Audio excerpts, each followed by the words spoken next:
Opening woning mensen met dementie.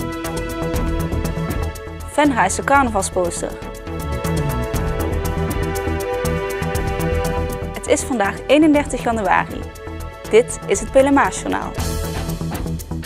In de raadsvergadering van dinsdag 5 februari komt er eindelijk openheid van zaken over de renovatie van het gemeentehuis. In de afgelopen 2 jaar werd de gemeenteraad telkens in besloten kring geïnformeerd over de voortgang. Ook over de financiële afwikkeling werd tot nu toe niets naar buiten gebracht. Wethouder Eikbusser geeft dinsdag een toelichting over de financiële stand van zaken. Voor de renovatie van het gemeentehuis heeft de gemeenteraad destijds een maximumbudget van €26,8 miljoen beschikbaar gesteld. De gemeente heeft kunnen profiteren van de malaise in de bouw, waardoor aannemers lager hebben ingeschreven. De eindafrekening zal dan ook binnen het budget van €26,8 miljoen blijven, zo werd telkens verzekerd. Gisteren opende de zorggroep nieuwe groepswoningen voor mensen met dementie aan de Blauwvervenstraat.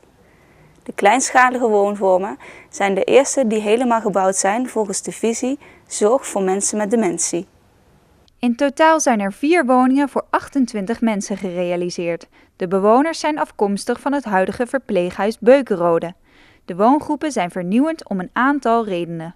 Deze woningen staan in de wijk en de woningen zijn ook zo ingericht dat ze helemaal herkenbaar zijn voor mensen met dementie. De omgeving is dus zo gunstig mogelijk. Hoe hebben jullie dat gedaan? We hebben dat gedaan door middel van architecten, hoe kunnen we het beste inrichten.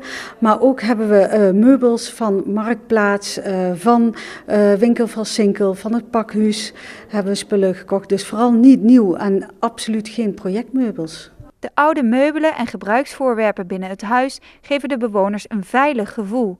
Mensen met dementie gaan met hun herinnering terug naar de tijd waarin ze nog 20 of 30 jaar waren. De inrichting van de kamers en woonkamers sluit hierbij aan. Het was eigenlijk de bedoeling dat de eerste bewoners in december 2012 hun intrek zouden nemen.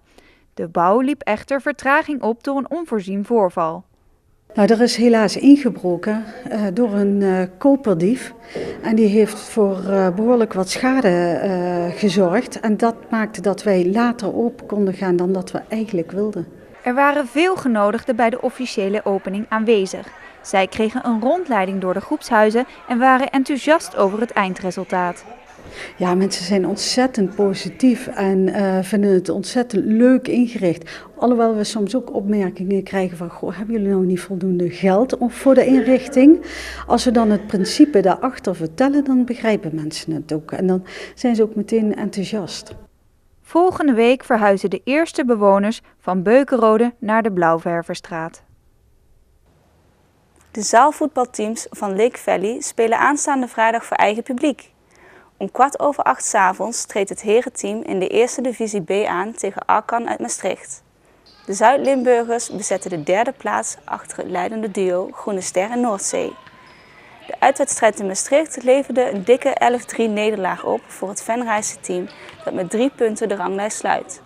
Het damesteam trapt om 9:15 af tegen nieuwkomer de Counters uit Koog aan de Zaan. De Venrayse voetbalsters hopen na een reeks van nederlagen tegen de top 3 weer tot winst te komen. De uitwedstrijd in Noord-Holland werd door Lake Valley met 11-3 gewonnen. Lake Valley is teruggevallen naar de 7e plek en de Counters bezetten 10e plaats. Venray heeft haar eigen carnavalsposter als tegenhanger van de provinciale versie. Vorige week werd de provinciale poster uitgereikt. De meningen waren hierover verdeeld. Pelema speelde hierop in en heeft een eigen Venrayse carnavalsposter gemaakt. Het idee om dit te doen bestond al langer. Maandag werd het eerste exemplaar uitgereikt aan prins Joris Eerste van de Pielhaas. Nou, ik moet zeggen, deze schitterende poster is een stuk kleurrijker als degene over hier Limburg. Dus ja, ik denk dat we Groot Rooi mogen we hier heel erg trots op zien. Het ziet er geweldig uit. Op de poster staan de logo's van de Venrayse carnavalsverenigingen en de Vorstenraad. Vandaag ligt de poster samen met de krant bij iedereen op de deurmat. Tot zover dit Pelemaasjournaal.